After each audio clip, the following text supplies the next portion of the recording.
Muy buenos días a todos, las personas presentes aquí y las personas que se encuentran en línea vía internet. Hoy es un día esplendoroso, un día maravilloso, lleno de sol, de luz y también mucho frío. Pero es un día que nos ha dado el Señor, precioso, para podernos venir a reunir hoy aquí. Como dijo Daniel, llegó diciembre. Es una época donde tenemos una serie de compromisos, tenemos festividades, donde nos podemos reunir con nuestras familias. Pero hay algo muy importante que es, vamos a celebrar el nacimiento de Jesús, nuestro Salvador.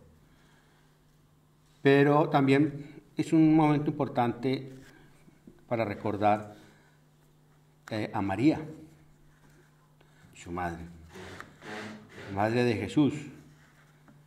Y en la prédica de hoy vamos a tratar no vamos a entrar en polémica, voy a tratar un tema un poco difícil porque se ha hablado bastante sobre esto. Y es sobre María como nuestra intercesora. Es una situación que se ha venido estudiando durante muchos siglos, no podemos decir años, siglos. Entonces vamos a tratar de conocer un poquito de esto, para que nos entre la curiosidad y comencemos a investigar sobre esto. Entonces, María como nuestra intercesora. Exactamente, ¿qué significa la palabra interceder, intercesora? Pues en latín viene una palabra latina que es intercesor o intercesoris. Significa hablar, abogar, respaldar, recomendar, suplicar, interponer en favor de alguien para lograr un bien o librarse de un mal. Esto me hace recordar ahora de cuando nosotros, cuando chicos, hacíamos una pila de tuna y había que informarle al papá. Entonces, ¿a quién utilizábamos como mediadora para que el castigo no fuera muy grande? A la mamá. Entonces poníamos a la mamá y la mamá trataba de suavizar un poco la situación para que el papá no nos llegara a castigar muy fuerte. Ese es el mejor ejemplo de esa intercepción. ¿Sí? Cómo nuestras madres intercedían, abogaban por nosotros, para que nuestros padres no nos fueran a castigar muy fuerte. ¿Cuál fue el origen de María? Pues el nombre de María viene del hebreo Miriam y del arameo Mariam. ¿Sí? María fue una mujer judía nacida en Nazaret, al norte de Israel, allá donde vemos la flecha. Una pequeña ciudad en ese entonces, y algo curioso. Es una ciudad donde el 60% de sus habitantes son musulmanes y el 40% son cristianos. ¿Sí? Vivió entre los siglos primero antes de Cristo y a mediados del primero después de Cristo. Sus padres fueron Joaquín y Ana. Fue la esposa de José y el padre putativo de Jesús y descendiente de la casa de David. Quien quiera conocer muy bien la genealogía de María, en Lucas está la genealogía de María, su ascendencia, y nos damos cuenta que viene de la casa de David. Ahora que están leyendo, hay un programa para leer, Luis estaba mirando, los invito a que lean y lo analicen, este pasaje. Y el que quiera conocer la ascendencia de José, en Mateo. Está muy bien explicadito su genealogía, que viene de la casa de David. María fue una mujer escogida por Dios para ser la madre del Salvador del mundo, la madre del Mesías, el Redentor. Fue una mujer bendecida, extraordinaria, privilegiada. Vuelvo y repito, con esta prédica no pretendo atacar ni menospreciar la labor de María, sino caer en cuenta de muchos errores que hemos caído con respecto a María. Vamos, por favor, a Lucas 1, 26, 28.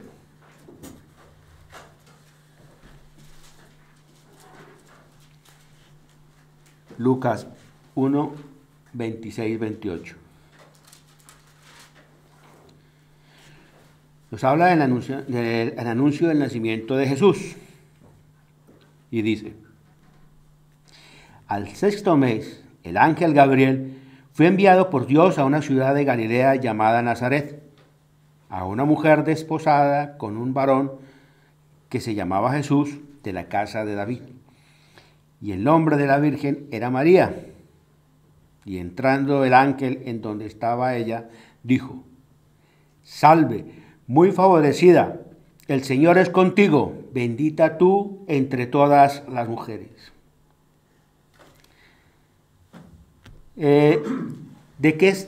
Cuando se inicia el versículo dice: al sexto mes el ángel Gabriel fue enviado, al sexto mes el ángel Gabriel.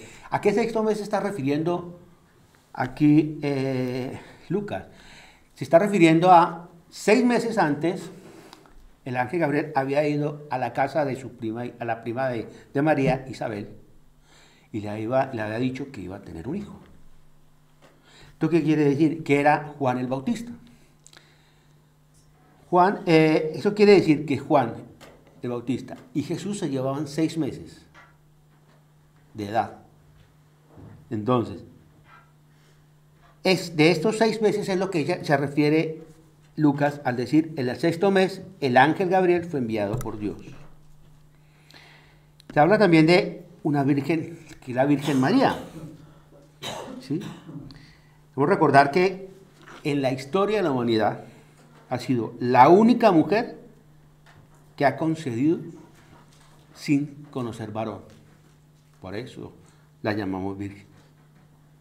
La única mujer que concibió sin conocer varón. Por eso fue una mujer escogida. Por eso el ángel lo primero que dice es: el Señor está contigo. Fue favorecida, fue escogida para llevar en su vientre al Salvador. María es bendita entre todas las mujeres. Más abajo Lucas continúa relatando: entonces el ángel le dijo: María, no temas, porque has hallado gracia delante de Dios. Y ahora concebirás en tu vientre y darás a luz un hijo, y llamarás su nombre Jesús.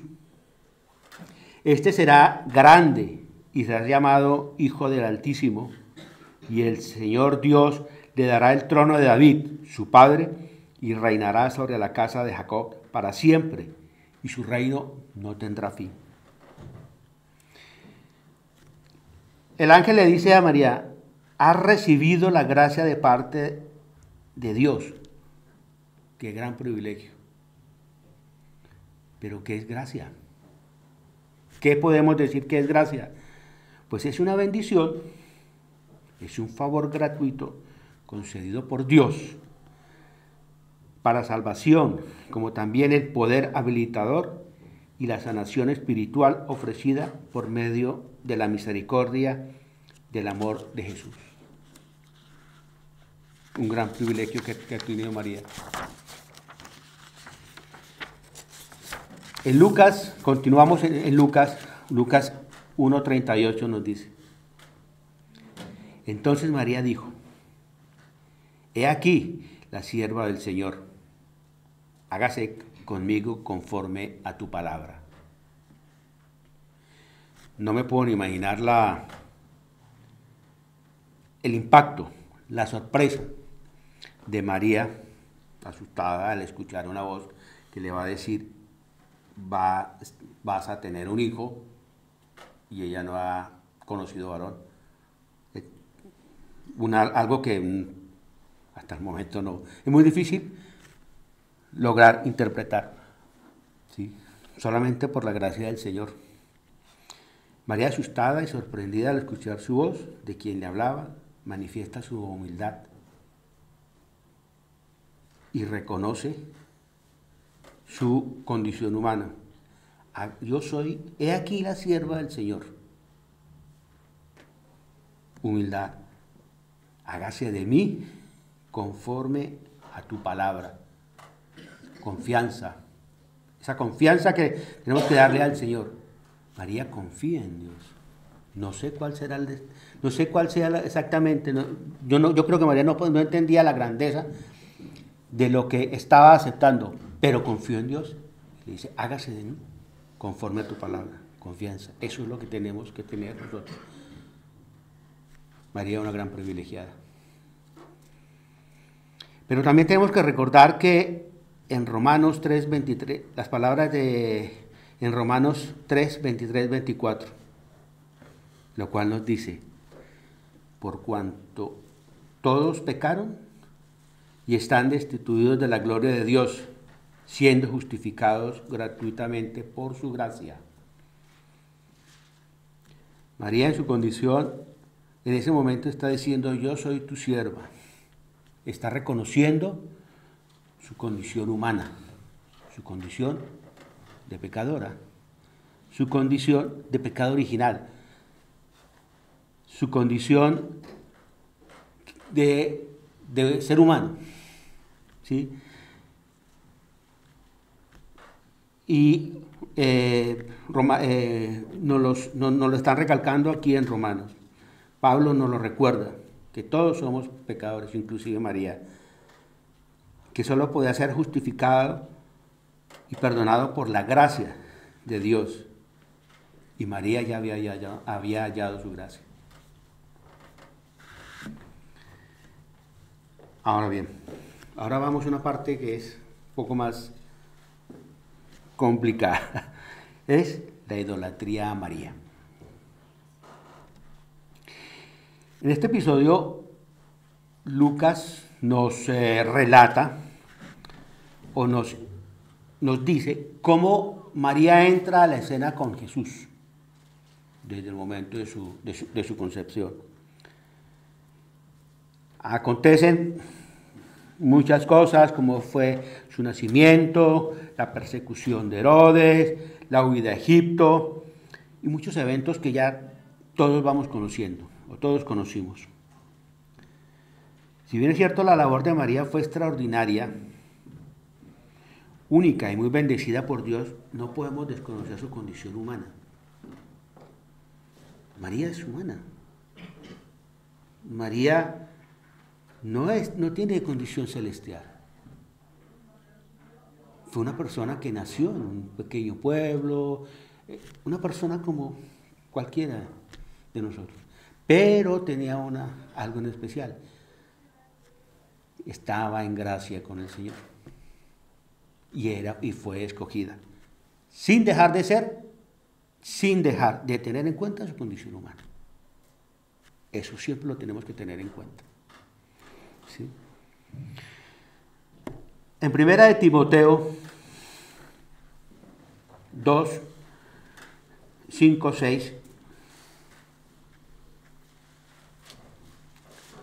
Primera de Timoteo 2, versículos 5, 6 nos dice: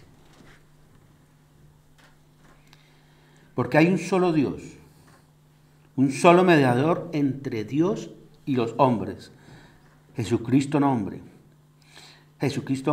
el cual se dio a sí mismo en rescate por todos, de lo cual se dio testimonio a su debido tiempo. En este pasaje nos enseña que hay un solo Dios verdadero y hay un solo mediador, no hay más. ¿Y quién es? Jesucristo. Jesucristo es el único. Ahí no hay más. Él es el puente que nos lleva al Señor. Ya vamos llegando al tema. Ya vamos llegando al tema. Ahora miramos otro versículo, que es el de Lucas. Lucas 11, 27, 28.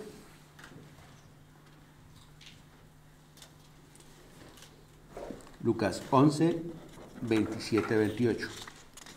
¿Qué nos dice Lucas? Cuando Jesús se encontraba predicando, una mujer de entre la multitud levantó la voz y le dijo: bienaventurado el vientre que te trajo y los senos que te amamantaron. Y él le dijo: antes, bienaventurados los que oyen la palabra de Dios y la guardan.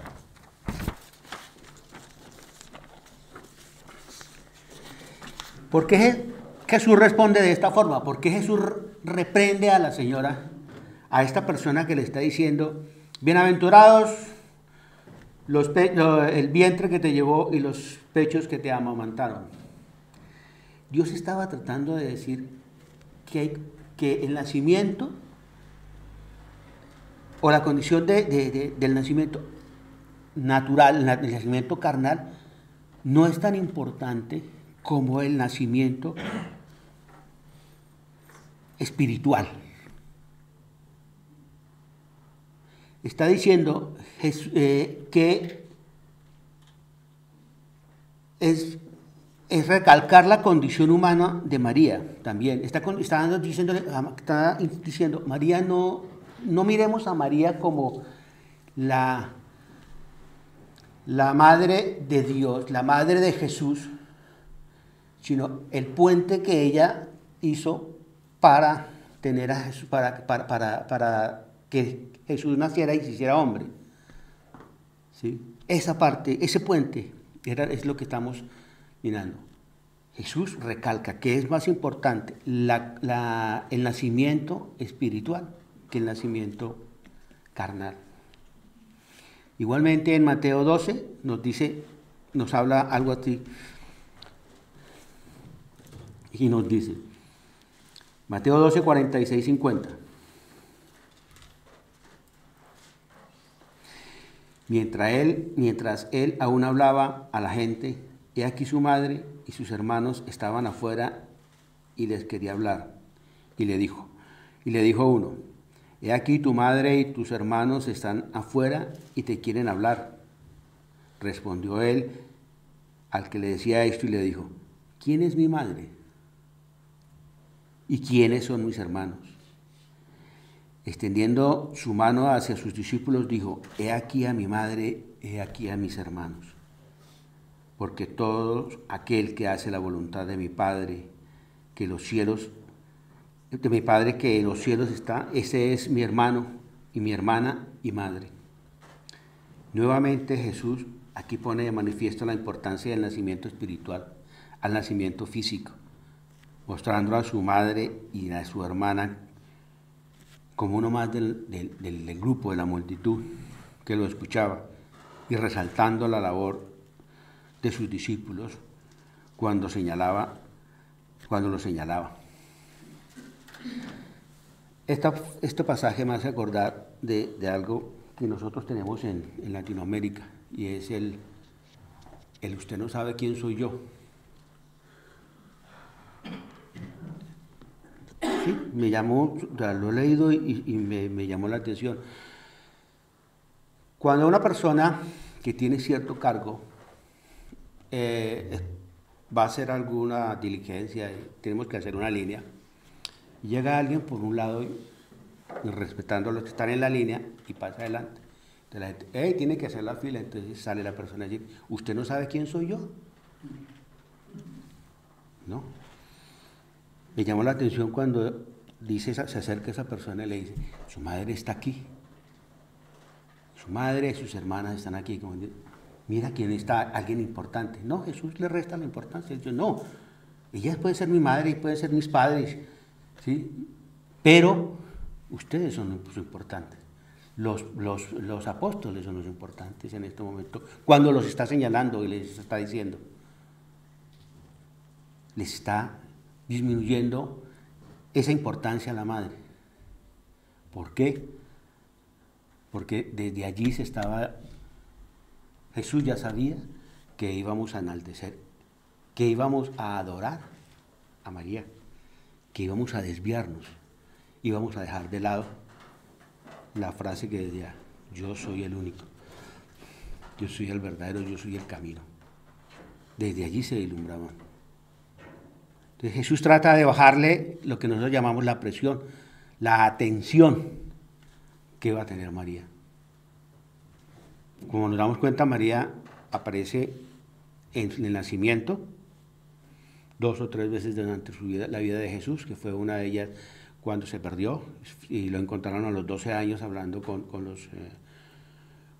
los sacerdotes en la iglesia, y cuando muere en estas 2 o 3 ocasiones dentro de su proceso de prédica, y cuando muere que desde la cruz le dice a Juan, he aquí tu madre. No más. Si hubiese querido Jesús que se enalteciera y se llevara a María a un escalafón, llamémoslo así, un estatus de divinidad, le hubiera dado más protagonismo. Pero no. Ese no era el fin de María. El fin de María era solamente concebir al Señor.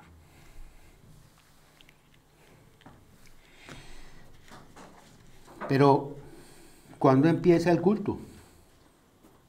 Así hay otros pasajes en la Biblia donde Jesús trata disminuye el escalafón, la escala a María, ¿sí? Uno de ellos es, que hablábamos ahora con Mark, veníamos hablando en el auto, cuando estaba en las bodas de Caná y le dice María, se acabó el vino. Entonces Jesús le dice, no ha llegado mi hora. Espera, mujer, no le dice madre, le dice, mujer, no ha llegado mi hora. Sin embargo, Dios hace el milagro y convierte el agua en vino. Yo me pregunto, si María, ¿por qué no hizo entonces el milagro? Su hijo era Jesús. Ella sabía quién era. ¿Sí? Porque María tenía su condición humana, no podía hacerlo. Alguien que sí pudo, y porque no tenía el permiso, no tenía la potestad de hacer el milagro, pero sí, si lo recordamos, Pablo hizo milagros. Los apóstoles hicieron milagros. Entonces, María no hizo milagro.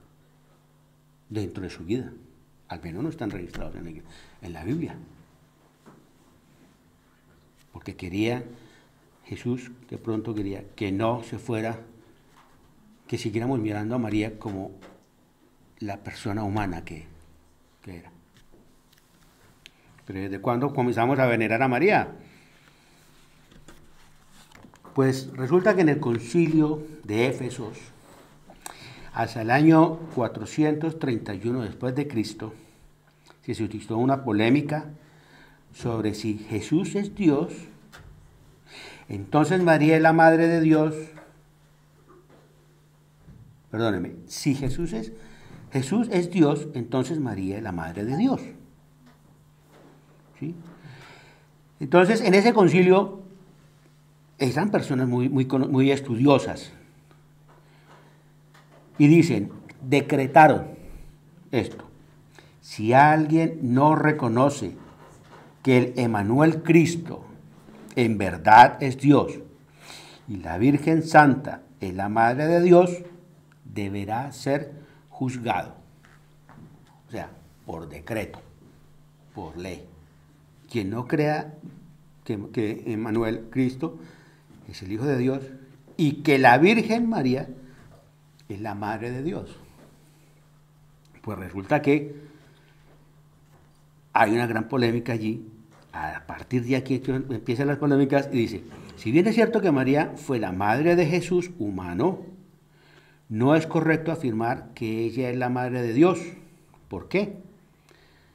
Porque eso indica que Dios fue nacido. Esta parte es, si reconocemos que María es la madre de Dios, le estamos quitando la divinidad a Dios porque ha nacido, es decir, que fue antes. ¿Sí? Vámonos para Juan 1:5 y ya explicamos, ya van a entender cómo es. Juan 1:5 nos dice: en el principio era el Verbo, y el Verbo era con Dios, y el Verbo era Dios. Este era el principio con Dios. Todas las cosas por Él fueron hechas, y sin Él nada de lo que ha sido hecho fue hecho. En Él estaba la vida, y la vida era la luz de los hombres. La luz en las tinieblas resplandece, y las tinieblas no prevalecieron contra ella. Entonces, si Dios era el Verbo y fue el principio de todo, no podemos decir que María es la madre de Dios. Es absurdo. No concuerda. ¿Sí? Si decimos que Dios nació de María, ¿qué había antes? ¿María? No, era el Verbo y era Dios. ¿Sí? Por esto han corrido ríos de tinta tratando de resolver este gran dilema. Mi intención no es, es mostrarles una polémica. Hay mucho que leer, muchísimo sobre esto, muchísimo. Vamos a tratar de explicar. Ahora bien, estamos hablando de este concilio hace muchos años, mucho tiempo. Estamos hablando del año 431 después de Cristo. Pero hay cosas más modernas que dicen esto. Ahora bien, en el siguiente concepto repitieron y refinaron esta declaración particular de Éfesos. Hay un estudioso de la doctrina dogmática, se llama Ludwig Ott, 1906-1985, y en su libro Fundación de la Dogmática dice que María es la esposa del Espíritu Santo y ella debe ser honrada como la esposa del Espíritu Santo. Uno dice, venga, no, el Espíritu era Dios, viene con Dios en la tercera persona. Entonces, o sea, son errores que se han cometido en estos concilios y que se han venido discutiendo. De hecho, la Iglesia Católica ha hecho de Cantar de los Cantares el libro como referencia de María y el Espíritu Santo. El libro de Cantar de los Cantares son versículos o cantos, alabanzas que se hablan de el esposo y la esposa. Entonces la Iglesia Católica dice, el esposo, entonces la esposa es María y el esposo es el Espíritu Santo. No, o sea, eso es lo que nos está hablando la Iglesia Católica. Pero ¿de dónde viene la figura de María como reina o como diosa? ¿Sí? De aquí. De la diosa Isis. La diosa Isis comienza a ser venerada hacia el año 4700 antes de Cristo, para ser exactamente en el año 2686 antes de Cristo, cuando, según la mitología, dice que resucita a su esposo Osiris para engendrar a su hijo a su heredero Horus. ¿Sí? Y me permite, voy a leer esta parte. Entre los años 323 al 30 a.C., Egipto fue colonizado por los griegos. De esta forma, los dioses egipcios se fusionaron con los griegos, ampliando sus características. Por ejemplo, la diosa Isis se transformó en la protectora del matrimonio y de la familia.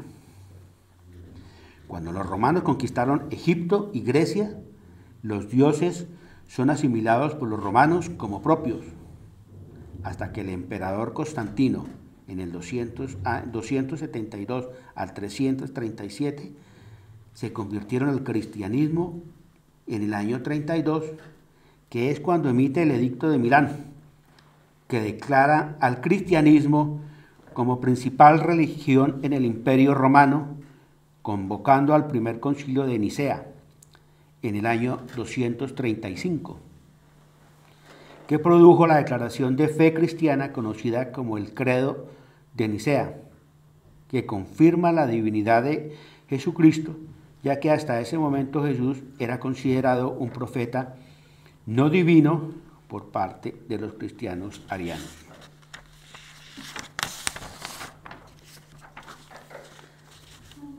Esa asimilación de dioses transformó a la Sagrada Familia de Osiris, Isis y Horus en José, María y Jesús.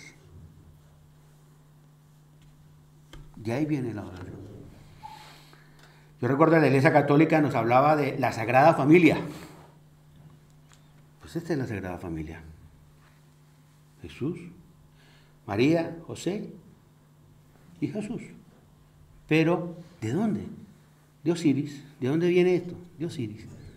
Esa fusión que hubo de culturas durante las invasiones mezclaron creencias griegas, egipcias y romanas, donde se estaba desarrollando el cristianismo, que era Israel, que era Roma, básicamente. Entonces fusionaron esto y crearon unos dioses, llamémoslo así. ¿Sí? Esa mezcla. En todas las culturas tenemos mezclas. Eso es normal. Mirémonos nomás Latinoamérica.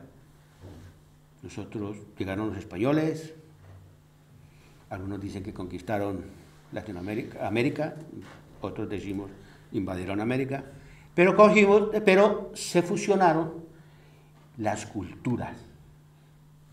Llevaron de Europa a América un nuevo idioma, una nueva cultura, ¿sí? Una religión, una forma de vida, una gastronomía, ¿sí? Muchísimo. Claro, hubo una fusión también de culturas, de conocimiento. Pero de allá, ¿qué trajeron? Porque eso es intercambio. ¿De América qué traen? Traen la cultura inca, la cultura azteca. Traen de México el tomate, el jitomate, es Latinoamérica, es de México. Traen las papas de Perú. ¿Sí? Se llevan de México el calendario. El calendario es uno de los más exactos que hay en el mundo, a pesar de que eran indígenas. Ellos también tenían su desarrollo. Entonces hubo una mezcla. Eso es la cultura. Esto pasó aquí, lo mismo. Se fusionaron esas culturas. Y el hombre tiende siempre a buscar dioses, a mirar, a hacer sus dioses. Recordemos cuando el becerro, cuando le dijeron a Aarón que les hiciera un becerro para poderlos adorar. Idolatría nace allí. Pues esto es lo mismo. Esto es lo mismo. ¿Sí? Pero para que no caigamos en la idolatría, tenemos que pasarnos tenemos que mirar, vamos a mirar cuáles son los atributos de Dios. ¿Para qué? Para conocerlo, para así adorarlo a Él. En Oseas 6:3, versión moderna, nos dice: conozcamos al Señor, vayamos tras su conocimiento. Tan cierto como sale el sol, Él habrá de manifestarse. Vendrá a nosotros como la lluvia del invierno, como la lluvia de primavera que riega la tierra. Nos están diciendo, preparémonos, conozcámosle. Y aquí voy con algo que nosotros hemos estudiado o hemos aprendido de los estudios bíblicos los días miércoles. Por eso tan importante es estudiar, conocer. Nosotros tenemos un gran pastor que conoce muchísimo de la Biblia, un gran estudioso. Aprovechémoslo. Dice los atributos de Dios. Vamos a definir ahora qué es atributos. Son cualidades o características esenciales, permanentes, que distinguen a una persona o cosa.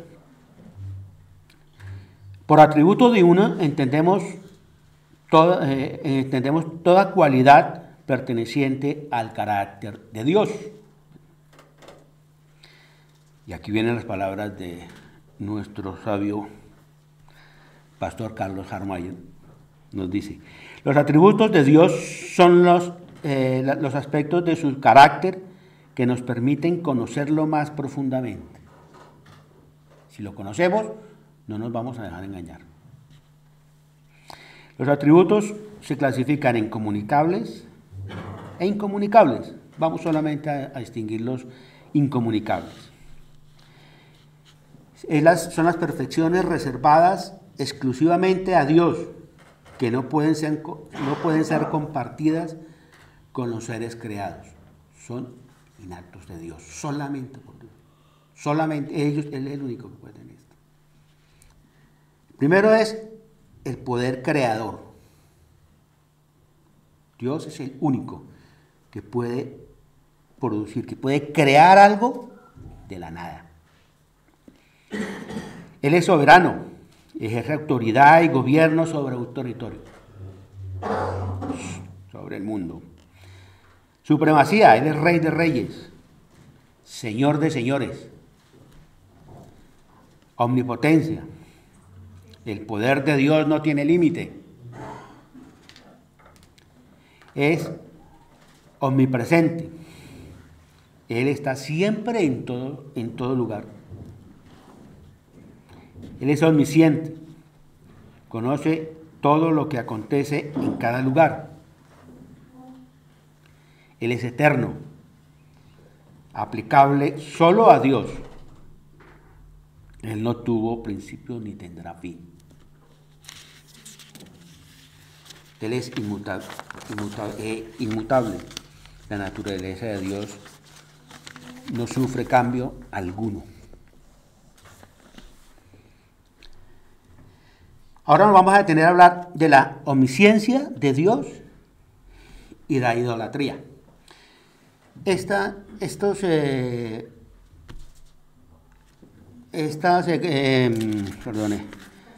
atributos de Dios, quienes quieran conocer esto, hay un video, el pastor ha hecho una serie de prédicas, de estudios bíblicos. Es interesante, se conocen muchísimo. Lo pueden ver en YouTube, ¿sí? O en la página de la iglesia. Excelente para las personas que no están asistiendo o no están tomando estos cursos. Es excelente. Entonces, la omnisciencia de Dios y la idolatría de santos y vírgenes.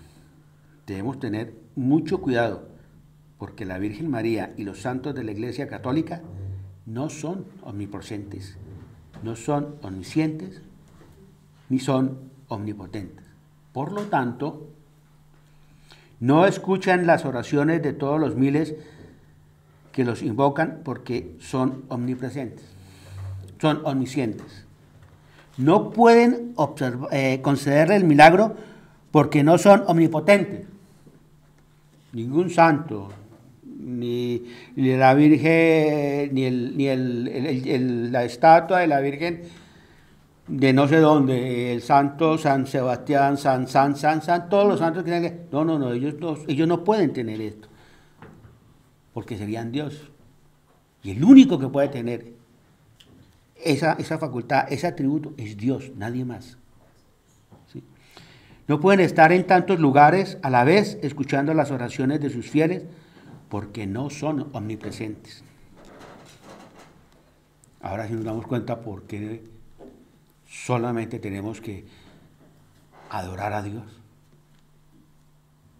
No hay necesidad de orar a nadie más sino a Dios. Él es el camino, la verdad y la vida. Nadie viene al Padre sino por Él. Eso lo dijo Jesús. Lo que la gente está diciendo es darle poder sobrenatural a seres que no lo tienen y confiar en ellos. Creo que no importa dónde se encuentren, pueden escuchar sus oraciones. Creen que no importa dónde se encuentren, ellos pueden encontrar, pueden escuchar sus oraciones. Pero eso a la luz de la Biblia se llama idolatría. Vamos a 1 Corintios 6, 9, 11.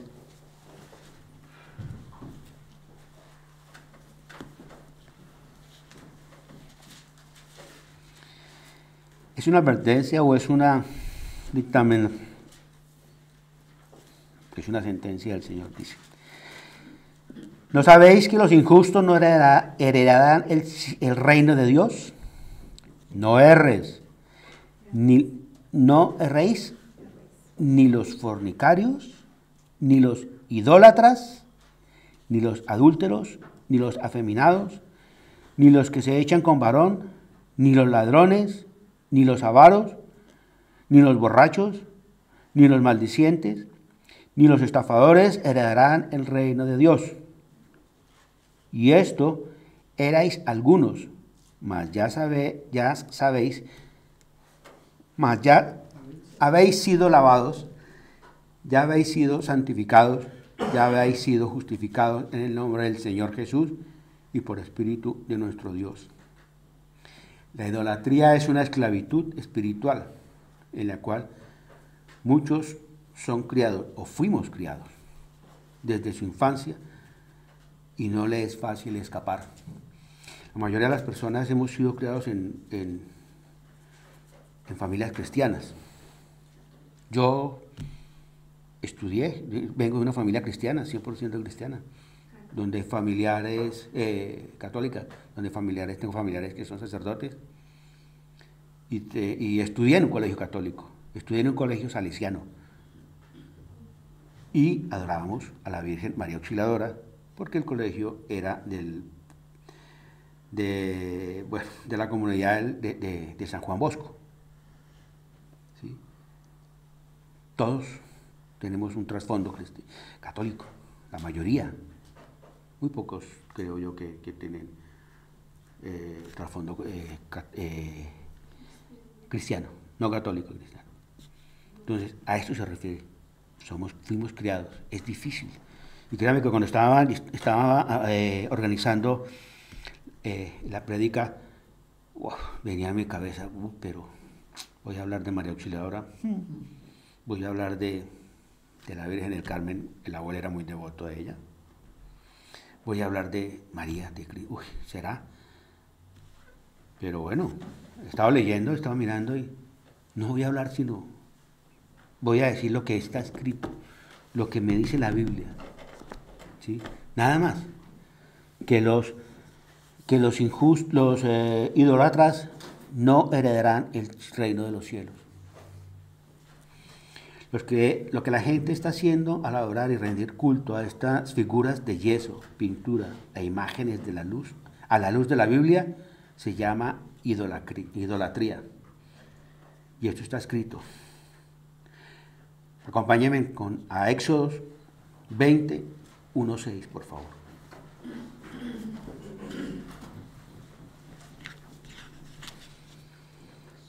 Éxodo 1:6. Y nos dice, habló Dios todas estas palabras diciendo, yo soy Jehová tu Dios, que te saqué de la tierra de Egipto, de casa de servidumbre. No tendrás dioses ajenos delante de mí. No te harás imágenes, ni ninguna semejanza de lo que esté arriba en el cielo, ni abajo en la tierra, ni en las aguas debajo de la tierra. No te inclinarás a ella, ni las honrarás, porque yo soy Jehová tu Dios, fuerte, celoso, que visitó la maldad de los padres sobre los hijos hasta la tercera y cuarta generación de los que me aborrecen, y hago misericordia a millares, a los que me aman y guardan mis mandamientos. El versículo es muy claro, me parece. El versículo es claro. No te harás imágenes ni ninguna semejanza, ¿sí?, de lo que esté arriba en el cielo, ni abajo en la tierra. No te inclinarás ante ellas, ni las honrarás. Ni las honrarás. La mayoría de las iglesias católicas tienen la imagen en yeso o grandes pinturas, y la gente cree que ahí está, que es a esa figura de yeso le va a hacer el milagro. Y cuidado, eso es idolatría. Eso es idolatría. En el mismo 8:20, en el 22-23 nos dice, Jehová dijo a Moisés, así dirá a los hijos de Israel, vosotros habéis visto que he hablado desde el cielo con vosotros. No hagáis conmigo dioses de plata, ni dioses de oro os haréis. La Iglesia Católica, la mayoría de sus, bueno, hay muchas figuras en la Iglesia Católica que las hacen de oro, de piedras preciosas, al menos en Colombia, de pronto en la mayoría de Latinoamérica, hacen figuras, custodias le llaman, ¿sí? Son figuras así en oro, ¿sí?, que hacen los residentes del lugar y le colocan piedras preciosas. Y entonces la gente, wow, esa es la custodia, ¿sí? Y se la dan a la iglesia. Son riquezas de la iglesia, pero que no representan, no están representando a Dios. No hay que adorarlas.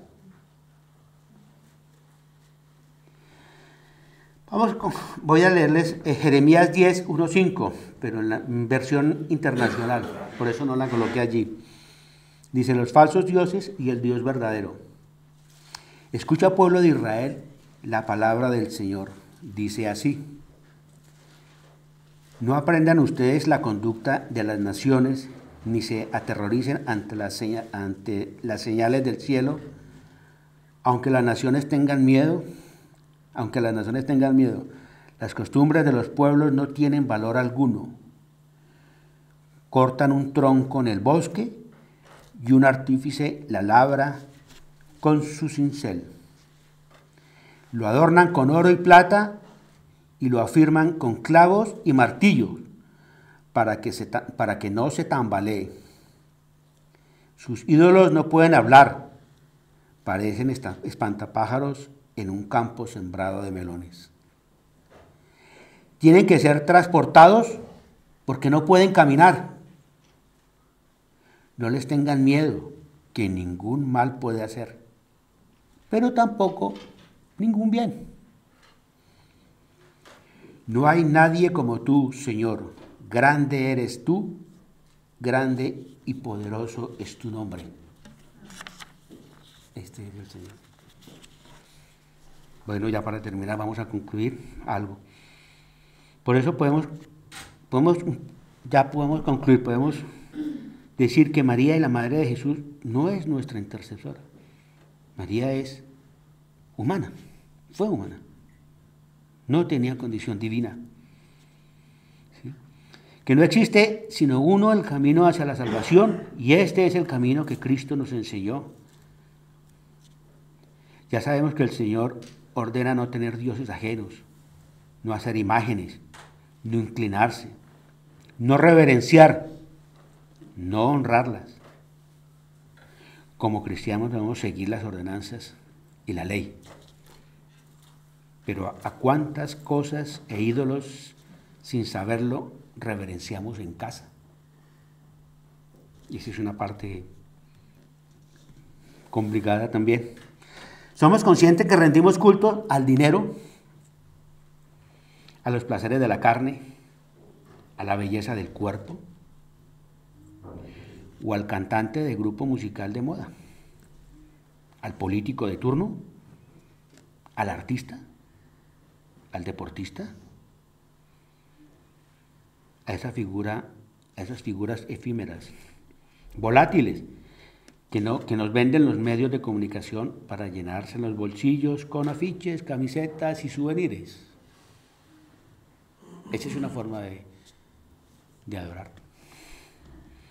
Y dejamos de lado el amor verdadero de Dios, que Dios nos está ofreciendo.